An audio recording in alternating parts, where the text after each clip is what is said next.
All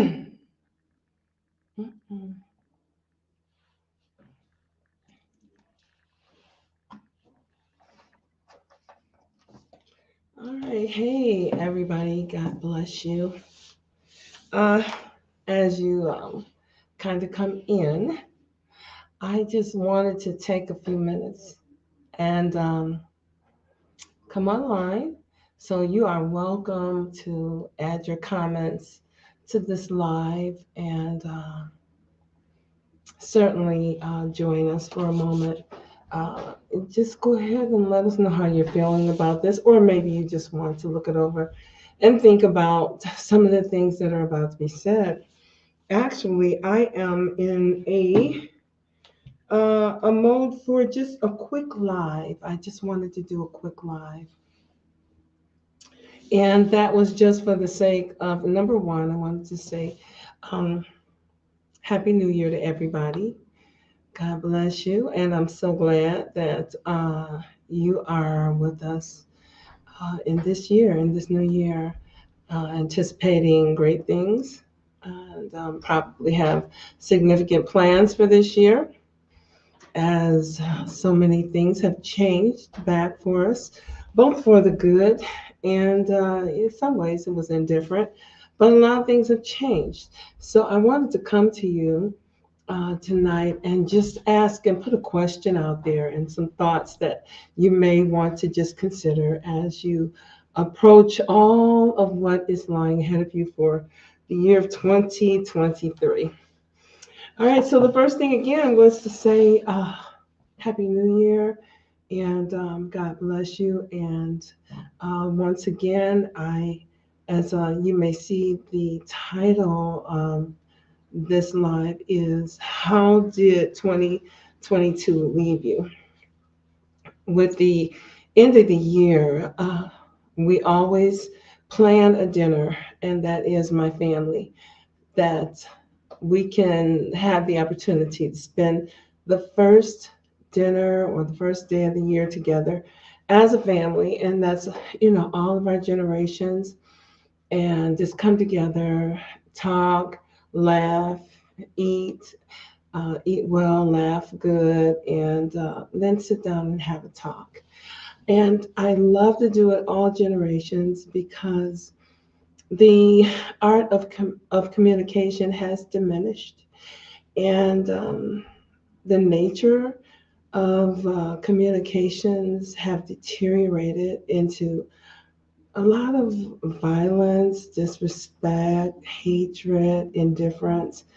So I really wanted to take some time and give us a chance to talk about where we had been on last year, some of the things that we experienced, and what condition they left us in. A lot of times, situations will leave you bitter or indifferent or sometimes arrogant or sometimes weakened, sometimes feeling defeated, sometimes feeling determined. So the question was, how did 2022 leave you as an individual?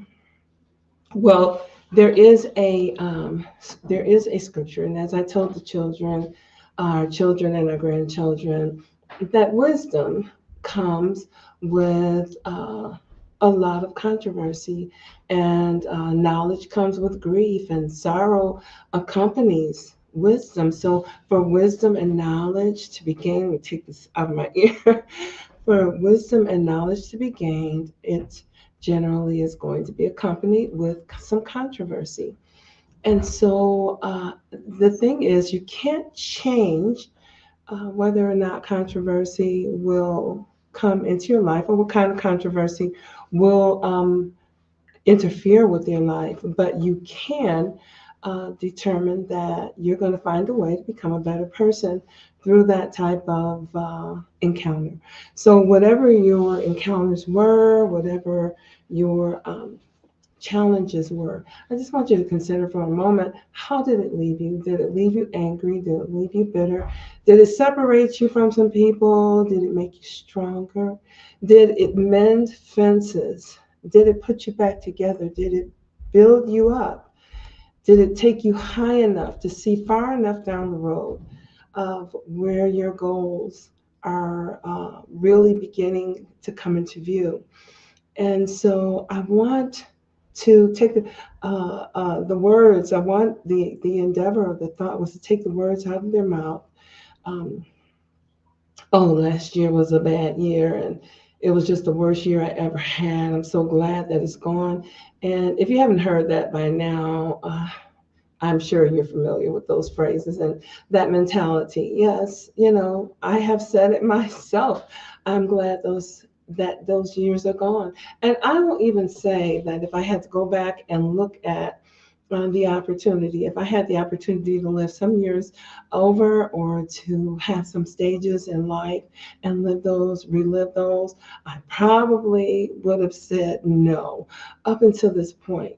Because now I understand that every single one of those situations, everything that happened to me, even in what I would have termed my worst years, they were probably the best years of my life because they showed me in such an emphatic way what life really is all about and where the value of life really lies.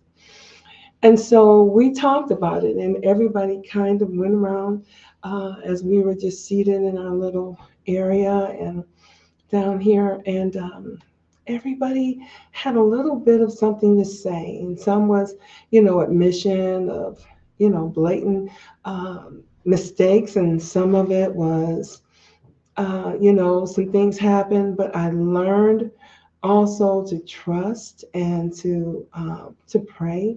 One of my daughters said, and as things were revealed to her, and she made decisions, and then she taught them to her children. And I love the woman she's becoming because she's teaching them to think and to be contemplative and to understand where real wisdom and knowledge lies. So the overall gist of this live is to just ask you to be contemplative and think about where you have been and what you have been through on this past year. And if you came through it unscathed, and what I mean by that, it didn't destroy you, then you should celebrate. If it came through you and you passed the test, you didn't, take the bait and do the wrong thing, then you should celebrate. And if you came through it and now you can look at it and say, I see the value in it, regardless of what you did at the time, then you should still celebrate. So we're in a new year. And listen, I have been praying more than ever before, and I know without a shadow of a doubt that there is more for me. There are greater things that God has in store for me for this year. And so, with that, I'm just going to say, everybody, once again, Happy New Year and God bless you. And take every day, 365 days. I don't think this is a leap year. So, 365 days. And at the end of each day, what have I learned? Has this day sharpened me? Am I a sharper knife in the drawer? Or am I a visionary? Or am I a more patient person, more temperate, more kind? Um, have I passed the test that were placed before me today? And what are my plans for the future? Can I endure this? So that was the gist of it. I just wanted to jump on here and encourage you and to just spread a little bit of love and tell you to be encouraged and take every day and make it a day of learning and a day of wisdom. So at the end of that day, if you can look back and not regret the things that you have done, and they were orderly. Now, if you did things and were crazy and you don't feel bad about it, then you probably should sit down and think a little longer or have a talk with someone else about your decisions so that they can help you find that balance. But we're almost at the end of another day, and actually, we're coming up on the 14th, the second week of January. So I'm kind of late with this Happy New Year's live, but we're halfway into the first month, and so we have some time today to look at today, start today, and look over everything that you said and done. Make the determination that you won't willfully put yourself into anything that you're going to regret. and that you're going to come out with new understanding at the close of each day. All right. Well, listen, hey, thank you for being a part of the SALT ministry. And thank you so much for jumping in on this live. And I hope you have a great rest of your evening. All right. God bless you.